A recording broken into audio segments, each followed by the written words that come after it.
आज हम एक बहुत ही आम लेकिन बहुत ज़रूरी चीज़ पर बात करेंगे और वो है सिर्फ व्यस्त दिखने की आदत से निकलकर असल में कुछ बड़ा हासिल करना।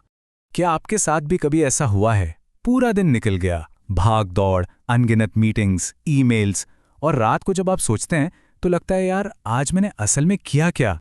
ये शब्द सच में सोचने पे मजबूर कर देते हैं ना। ये सिर्फ काम निपटाने के बारे में नहीं है, ये उस जिंदगी को जीने के बारे में है जो हम जी सकते थे पर शायद जी नहीं पाए।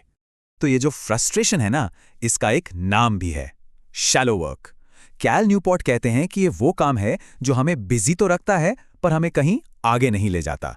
ये वही ईमेल्स और मीटिंग्स हैं जो हमारा पूरा दिन खा जाती हैं। तो सवाल ये है कि इस जाल से बाहर कैसे निकलें?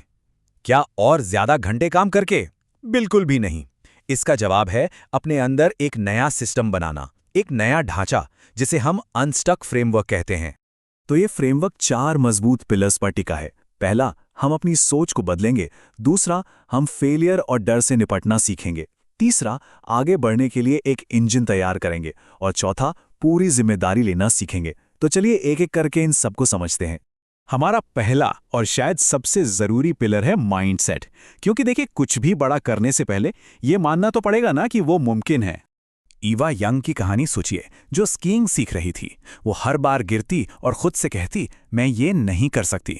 लेकिन उसके पिता ने सिर्फ एक छोटा सा शब्द जोड़ा, अभी तक। तुम ये अभी तक नहीं कर सकती। ये छोटा सा शब्द सब कुछ बदल देता है। यह हमें एक बंद सोच से निकालकर एक बढ़ती हुई सोच की तरफ ले जाता है। महान स्पीकर लेस ब्राउन को ही ले लीजिए। एक टीचर ने उन्हें दिमागी तौर पर कमजोर कह दिया था और वो सालों तक इसी झूठ के साथ जीते रहे।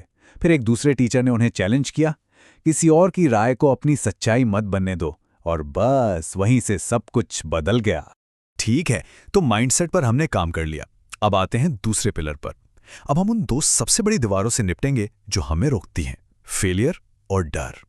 डेंजल वॉशिंगटन की एक बहुत अच्छी बात है। लोग कहते हैं गिरने के लिए हमेशा एक सेफ्टी नेट रखो, पर वो कहते हैं नहीं, आगे की तरफ गिरो। इसका मतलब है जब आप गिरें तो पीछे नहीं बल्कि आगे बढ़ें और सीखें कि अगला कदम क्या होना चाहिए। थॉमस एडिसन को देखिए, वो 1000 बार फेल हुए।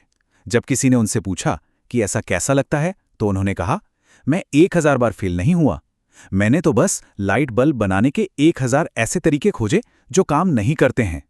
यह है फेलियर को देखने का एक बिल्कुल नया नजरिया। एडमिरल मैक्रेवन की नेवी सील ट्रेनिंग की कहानी सुनिए। उन्हें सिखाया गया था कि अगर कोई शार्क हमला करे तो भागना नहीं है, वहीं खड़े रहो और उसकी नाक पर एक जोर का मुक्का मारो। जिंदगी के डर भी बिल्कुल ऐसे ही हैं। उनसे भागने पर वो और बड़े हो जाते हैं। उनका सामना करना ही एकमात्र रास्ता है। ठीक है, तो माइंडसेट सही हो गया, डर से निपटना सीख लिया, पर अब आगे बढ़ने के लिए एक इंजन भी तो चाहिए, है ना? और बस यहीं आता है हमारा तीसरा पिलर। हम सब मोटिवेशन का इंतजार करते हैं, पर मोटिवेशन पता है कैसा है? जॉन ट्रेवोल्टा जैसा, बहुत रोमांचक पर भरोसेमंद नहीं। हमें चाहिए अनुशासन, जो इद्रिस एल्बा की तरह है, स्थिर, भरोसेमंद और हमेशा आपके साथ। असल में सफलता मोटिवेशन से नहीं, अनुशासन से मिलती है। तो ये अनुशासन बनाए कैसे? एडमिरल मैक्रेवन का जवाब बहुत सिंपल है, अपना बिस्तर बनाओ। दिन का पहला काम पूरा करो। इससे आपको गर्व का एक छोटा सा एहसास होगा जो आपको अगले काम के लिए मोटिवेट करेगा। याद रखिए, छोटी छोटी जीत ही बड़ी जीत की नींव रखती हैं। और जब आप काम करने बैठें तो कैल न्यूपोर्ट का ये फॉर्मूला हमेशा याद रखें।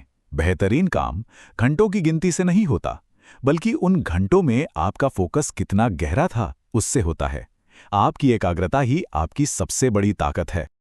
और अब हम आ गए हैं अपने आखिरी और सबसे पावरफुल पिलर पर, पूरी जिम्मेदारी लेना। क्योंकि दिन के आखिर में अपनी जिंदगी के पायलट आप खुद हैं, कोई और नहीं। एरिक थॉमस इसे बिल्कुल साफ साफ कहते हैं, दूसरों को दोष देना बंद करो, बहाने बनाना बंद करो। आपकी कामयाबी आपकी जिम्मेदारी है, आप पर किसी और का नहीं, सिर्फ अपना कर्ज है। स्टीव जॉब्स ने भी हमें यही याद दिलाया था, हमारा वक्त बहुत कम है, इसे किसी और की जिंदगी जीकर बर्बाद मत करो। अपने दिल की और अपनी अंतरात्मा की आवाज सुनने की हिम्मत रखो। तो ये है हमारा अनस्टक फ्रेमवर्क। अपनी सोच बदलो, असफलता को दोस्त बनाओ, अनुशासन को अपनाओ और अपनी जिंदगी की बागडोर अपने हाथों में लो। ये 4 स्तंभ आपको व्यस्त होने के जाल से निकालकर सच्ची तरक्की की ओर ले जाएंगे। और जैसा कि स्टीव जॉब्स ने कहा था, भूखे रहो, मूर्ख रहो। मतलब हमेशा सीखते रहिए, हमेशा नए सवाल पूछते रहिए। क्योंकि जिस दिन हम सीखना बंद कर देते हैं, असल में हम उसी दिन आगे बढ़ना भी बंद कर देते हैं।